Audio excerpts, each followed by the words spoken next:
আপনার যে লোকেশন সেখানে কিভাবে আপনি কি ধরনের প্রোডাক্ট নির্বাচন করবেন এগুলো নিয়ে আপনাকে ভাবতে হবে। সেগুলো ভাবার পরে আপনি দেন আপনার যে কাস্টমার সেগমেন্ট সে অনুযায়ী আপনি আপনার প্রোডাক্টটা নির্বাচন করবেন। চেষ্টা করছি কি ধরনের, এই যে আমাদের কাস্টমার কারা, কে আমার থেকে কিনবে, কাকে নিয়ে আমি কাজ করছি, কি ধরনের জিনিস নিয়ে আমি কাজ করছি তা নিয়ে আমাদের কারোর কোনো চিন্তা ভাবনা নেই।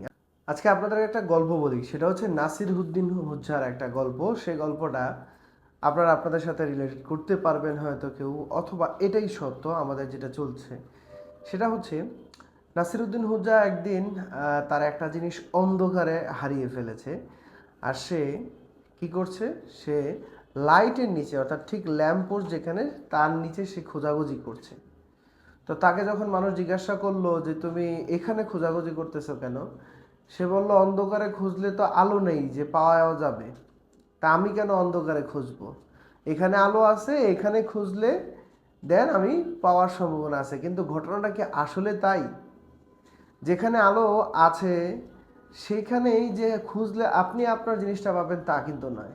আপনার জায়গাটাতে আপনি আলো নিয়ে আনতে হবে, তাহলেই সেখানে আপনি আলোর দেখা পাবেন। আমরা আমাদের লাইফে ঠিক সেম প্রত্যেকটা ঘটনা করছি, যে ঘটনাগুলো আমাদের লাইফের সাথে রিলেটেড, বাট আমরা আসল আলোটা কোথায় সেটাই খুঁজে পাচ্ছি না। আর সেই আলোটা আমরা কোথায় লাগাবো, কোথায় রাখবো, কোথায় সংরক্ষণ করব তা আমরা জানি না। আমাদের প্রত্যেকটা জিনিস আমাদের লাইফে আমাদের সাথে কানেক্টেড। ধরেন যা ইচ্ছা তা করছি, যেমন পাচ্ছি তেমন করছি, কিন্তু আসলে একটা জিনিস রিসার্চ অ্যানালাইসিস, একটা মার্কেট আইডিয়া না নিয়ে যদি আপনি কাজ করতে শুরু করেন, আপনি বলেন তো আপনি নিজেই কতটুকু সফলতা অর্জন করবেন।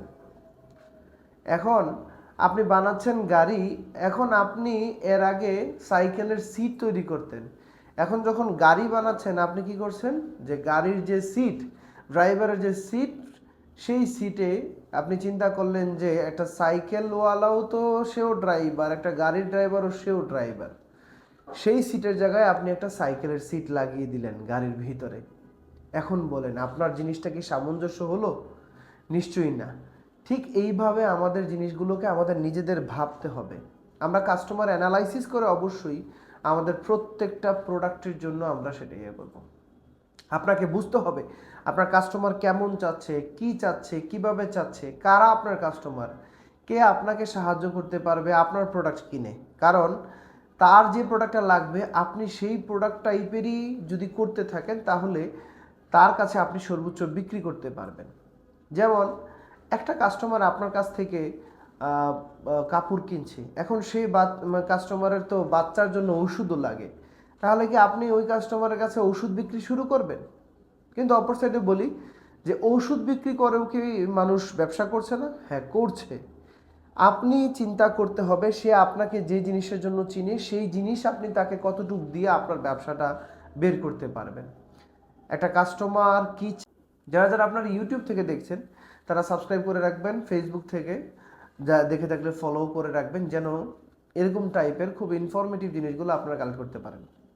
আমি বলবো আমরা গার্মেন্টস ব্যবসায়ী, আজকে থেকে আপনি আগে যা করছেন ভুলে যান, যারা করেছেন গ্রেট, আর যারা করেননি তারা আজকে এখন থেকেই আপনি একটু বসেন খাতা কলম নিয়ে, বসে আপনার যেই ধরনের এরিয়া, যেই ধরনের লোকেশন, যেই ধরনের আপনার যে পারিপার্শ্বিক জিনিসগুলো সবগুলো বিবেচনা করে আপনি আপনার জিনিসটা একটু ডিফাইন করেন, খাতা কলমে লিখেন, অঙ্ক করেন, তাহলে আপনি বুঝতে পারবেন যে আপনার আসলে কি দরকার, কোন ধরনের বাইং হাউস আপনার যাওয়া দরকার, কোন ধরনের পাইকারি বিক্রেতার কাছে আপনার যাওয়া দরকার, কাদের কাদের সাথে আপনার রিলেশন থাকা দরকার, তাহলে আপনার জন্য জিনিসটা একদম ইজি হয়ে যাবে।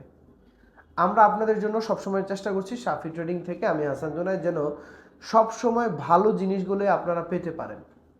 আপনারা আপনাদের ব্যবসার জন্য আমাদের সাথে কানেক্টেড থাকবেন। ইনশাআল্লাহ আমরা প্রত্যেকে একই সাথে বড় হব, একই সাথে ইনশাআল্লাহ প্রফিট করে আমরা আমাদের সর্বোচ্চটা অর্জন করব। আসসালামু আলাইকুম, সবাইকে ধন্যবাদ।